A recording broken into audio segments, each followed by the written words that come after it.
GS world में स्वागत करता हूं। और मेरा नाम लखेंद्र बघेले है। मैं उम्मीद करता हूं कि आप सभी अच्छे होंगे, मैं भी अच्छा हूं। तो आज हम एसएससी सीजीएल 2019 बायोलॉजी क्वेश्चंस मैं लेकर आया हूं और इसका डिटेल में हम डिस्कशन आज करेंगे। तो ये हमारा पार्ट 3, यहाँ पर गलती हो गई है तो यहाँ पर आप जो है इसे सही कर लीजिएगा। इट इज़ अ पार्ट 3, ठीक है। पार्ट 3 है, पार्ट 2 हम लोगों ने कंप्लीट कर चुके हैं। ओके, तो स्टार्ट करते हैं हमारे आज के क्वेश्चन के साथ। क्वेश्चन नंबर 1, क्वेश्चन नंबर 1 कहता है कि chiropody is a branch of science related to which part of body. मतलब कायरोलॉजी जो है हमारे बॉडी के किस पार्ट की स्टडी को कहा जाता है, ये हमें जो है मतलब क्या करना है, बताना है। Chiropody is the branch of science related to which part of the body. तो आपको इसका आंसर देना, तो चलो देखते हैं क्या उसका आंसर होगा। तो यहाँ पर देखते हैं, pulmonology deals with the disease involving the क्या हो जाएगा, रेस्पिरेटरी ट्रैक। ओके, तो यहाँ पर हम देख लेते हैं क्या होता है। नेफ्रॉन्स आ गया। Okay, good. इट इज इसका आंसर जो होगा, कायरोपॉडी जो आपके जो फीट जो होते हैं उसकी एक ब्रांच होती, साइंस की ब्रांच होती। चलो, तो यहाँ पर देख लेते हैं कुछ और जो है, कुछ और एडिशनल इंफॉर्मेशन हम देख लेते हैं। जो hepatology is the study of liver होता है। Nephrology is the study of kidney होता है। वर्किंग यूनिट ऑफ लंग्स जो होते हैं एल्वलाई होता है। और वर्किंग यूनिट ऑफ नेफ्रॉन्स जो होते हैं, वर्किंग यूनिट ऑफ किडनी जो होगा वो नेफ्रॉन्स होगा। जो लीवर जो होता है वो बिलीरुबिन पिगमेंट जो होता है सेक्रेट करता है ना, क्या होगा, बिलीरुबिन पिगमेंट सेक्रेट करता है जो येलो कलर देता है, और बिलीवर्डिन पिगमेंट जो होता है वो ग्रीन कलर देता है। चलो, अब इसको मैं एक बार और आपको क्वेश्चन की तरफ लेकर जा रहा हूँ, सुनो ध्यान से। सिंपल सी बात यहाँ पर ये हो गई कि जो आपका जो कायरोपॉडी किससे रिलेटेड है, फीट से रिलेटेड है, पाँव से रिलेटेड है। अब क्या हुआ कि अब जब मैं लंग्स की बात करता हूं तो यहां पर आपको याद रखना है कि लंग्स जो होता है, पल्मोनोलॉजी, स्टडी ऑफ लंग्स क्या होगा, पल्मोनोलॉजी, या जो रेस्पिरेटरी ट्रैक जो होता है उसको हम क्या बोलते हैं, पल्मोनोलॉजी बोला जाएगा। किडनी की बात हम लोगों ने किया हुआ है, तो यहां पर हमने क्या देखा कि जो किडनी जो होता है उसकी वर्किंग यूनिट क्या होती है, नेफ्रॉन्स होती है, और इसकी स्टडी को हम क्या बोलते हैं, नेफ्रोलॉजी कहते हैं। जब मैं लीवर की बात करता हूं तो लीवर दो प्रकार के जो पिगमेंट सेक्रेट करता है। बिलीरुबिन पिगमेंट जो आपके जो प्लाज्मा जो होता है उसको पीला कलर देने का काम करता है। अब मान के चलो कई लोग बोलते हैं जॉन्डिस हो गया, पीलिया हो गया, क्यों हो गया, क्योंकि जो आपका बिलीरुबिन पिगमेंट लीवर ने बहुत ज्यादा सेक्रेट कर दिया, इसीलिए पीलिया हो जाता है। बिलीवर्डिन पिगमेंट जो होता है ग्रीन कलर देता है, किसको, बाइल जूस को क्या करता है, ग्रीन कलर देने का काम करता है। तो क्वेश्चन नंबर 1 हम लोगों ने कंप्लीट कर लिया है। अब हम स्विच करते हैं क्वेश्चन नंबर 2 पर। ओके, क्वेश्चन नंबर 2 जो है हमें बहुत अच्छी तरह से समझना है, क्योंकि हमेशा इससे एग्जाम में क्वेश्चंस आते हैं। तो आपका pernicious anaemia is caused by the deficiency of vitamin. मतलब पर्निशियस एनीमिया जो होता है किस विटामिन की कमी से होता है, ये आपको आंसर देना है। तो आपका आंसर हो जाएगा विटामिन B12 की कमी से। कौन से विटामिन की कमी से बेटा, विटामिन B12 की कमी से कौन सा एनीमिया होता है, पर्निशियस एनीमिया होता है।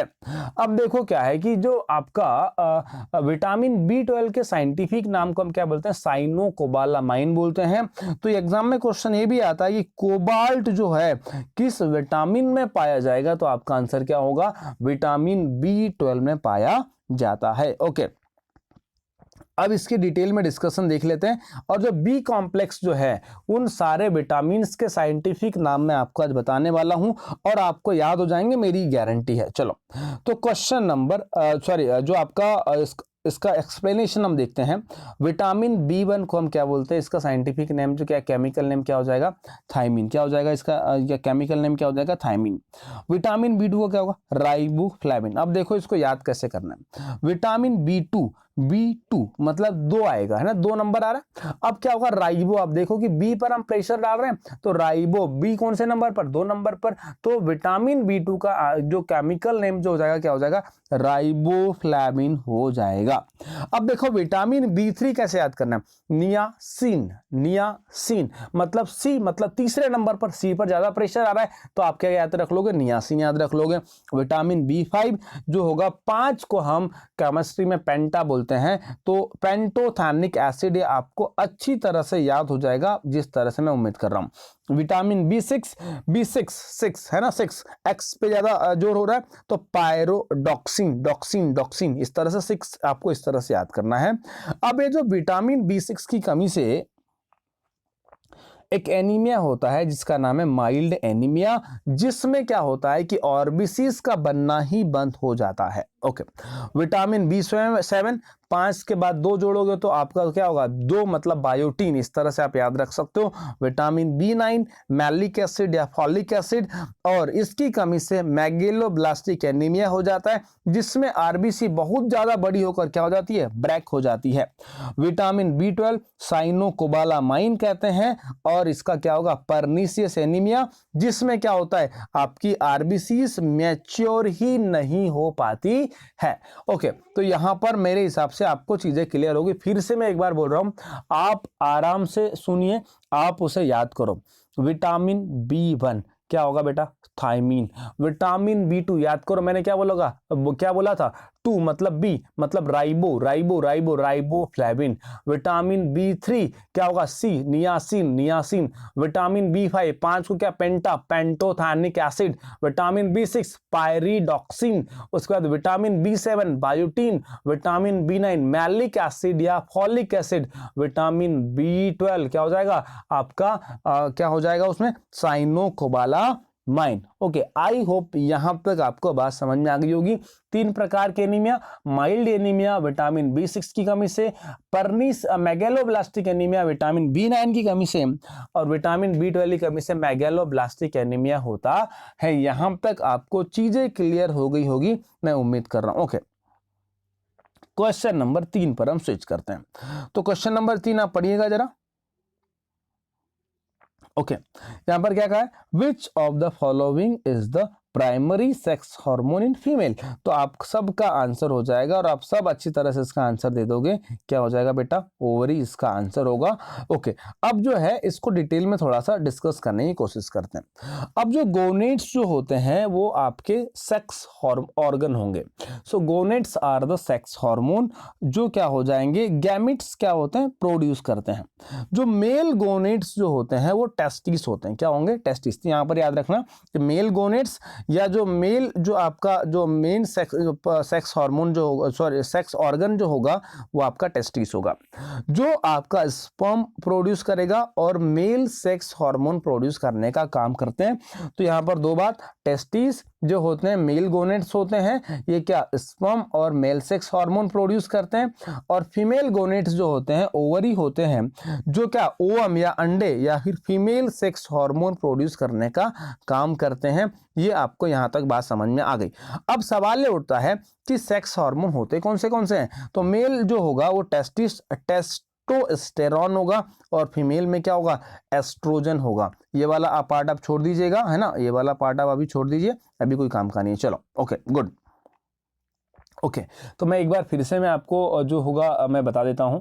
जो आपका मेल गोनेट्स टेस्टिस जो क्या करता है, आपका स्पर्म मतलब जो है सेक्रेट करता है, और टेस्टोस्टेरोन जो हार्मोन जो होता है सेक्रेट करता है। अब ओवरी क्या करता है, ओवम जो है सेक्रेट करेगा, और क्या होगा आपका एक हार्मोन सेक्रेट करता है, उसका नाम क्या है, एस्ट्रोजन हार्मोन सेक्रेट करने का काम करता है। तो आई होप क्वेश्चन नंबर 3 आपको समझ में आ गया होगा। ओके, सो अभी हम जो है क्वेश्चन नंबर 4 पर स्विच करने वाले हैं। Okay, it is a question number 12 दिख रहा है, लेकिन it is a question number 4। Okay, यहां पर इसे आप सही कर लीजिएगा, क्वेश्चन नंबर 4 कर लीजिए। Okay, which of the following disease is not transmitted from one person to another person. मतलब ऐसी कौन सी डिसीज है जो एक आदमी से दूसरे आदमी में ट्रांसफर नहीं होती है। तो आपको सबको पता होगा साइरोसिस इसका आंसर होगा। एड्स क्या होता है, ब्लड ट्रांसफ्यूजन से आपका ट्रांसफर होगा क्या, एड्स, या फिर आपका जो होगा सेक्सुअल कांटेक्ट बनाने से ट्रांसफर होगा, या फिर इन्फेक्टेड सिरिंज यूज करने से ट्रांसफर होगा। हेपेटाइटिस बी भी इस तरह से स्पूटम से ट्रांसफर हो जाता है। सिफिलिस जो होता है क्या होता है, स्किन को टच करोगे तो ट्रांसफर हो जाएगा। तो आपका आंसर क्या होगा, साइरोसिस होगा, जो एक क्वेश्चन बहुत सारे बच्चों ने गलत करके आए हैं। Okay, good. अब बात करते हैं एड्स के बारे में। तो इम्यूनो किसका जो इसका जो फुल फॉर्म जो होगा, एक्वायर्ड इम्यूनो डिफिशियंसी सिंड्रोम होता है। एक्वायर्ड इम्यूनो डिफिशियंसी सिंड्रोम का मतलब क्या होता है? एक्वायर्ड इम्यूनो डिफिशियंसी मतलब इम्यून सिस्टम, डिफिशियंसी का मतलब कमी, और सिंड्रोम मतलब क्या होता है? बहुत सारी बीमारियों का ग्रुप। तो क्या होगा, किस वायरस की वजह से होगा? HIV virus. कौन सा वायरस की वजह से होता है? HIV वायरस की वजह से होता है। अब HIV का human immuno deficiency virus full form होगा। अब यदि किसी को एड्स हुआ है, इस बात का पता लगाने के लिए सबसे पहले हम कौन सा टेस्ट करवाते हैं बेटा? हम सबसे पहले कौन सा टेस्ट करवाएंगे? ELISA test. कौन सा टेस्ट करवाया जाएगा? एलिसा। अब मैं आपसे उम्मीद करता हूं कि कमेंट बॉक्स में एलिसा का फुल फॉर्म आप जरूर डालिएगा, इसका फुल फॉर्म क्या होता है। अब एलिसा टेस्ट यदि पॉजिटिव आया, उसके बाद में वेस्टर्न ब्लड टेस्ट करवाया जाता है। यदि अब ये भी पॉजिटिव आ गया तो समझ जाइएगा उसको कंप्लीटली आप कह सकते हो कि क्या है, इसको कंप्लीटली क्या होगा? एड्स हो चुका है। सिफिलिस जो होता है क्या होगा? ट्रेपोनेमा पैलिडम से ये क्या होता है? ट्रांसमिट होता है। और जो आपका हेपेटाइटिस बी जो होता है, ये आपका हैपेना वायरेट जो आपका कौन सा वायरस होगा? ऑर्थोहैपेंड वायरस से ये होता है, और आपका एड्स HIV वायरस से होता है। और आपका जो साइरोसिस जो होता है क्रॉनिक डिसीज होता है, जो आपके जनरेशन से जनरेशन में मतलब ट्रांसफर होती है, जो आपका क्या होता है कि जो लीवर की जो सेल्स होती है उसके डीजनरेशन के कारण क्या होती है? ये होती है। तो मतलब सिफिलिस आपको समझ में आ गया। फिर से मैं एक बार बोल रहा हूँ, ट्रेपोनेमा पैलिडम किसके वजह से होता है? ट्रेपोनेमा पैलिडम के वजह से होता है। हेपेटाइटिस बी ऑर्थोहैपेना वायरस से होगा। एड्स HIV वायरस से होगा। और साइरोसिस होती है आपकी क्रॉनिक डिसीज होती है जो लीवर से रिलेटेड है। ओके, आई होप ये भी क्वेश्चन आपको समझ में आ गया होगा।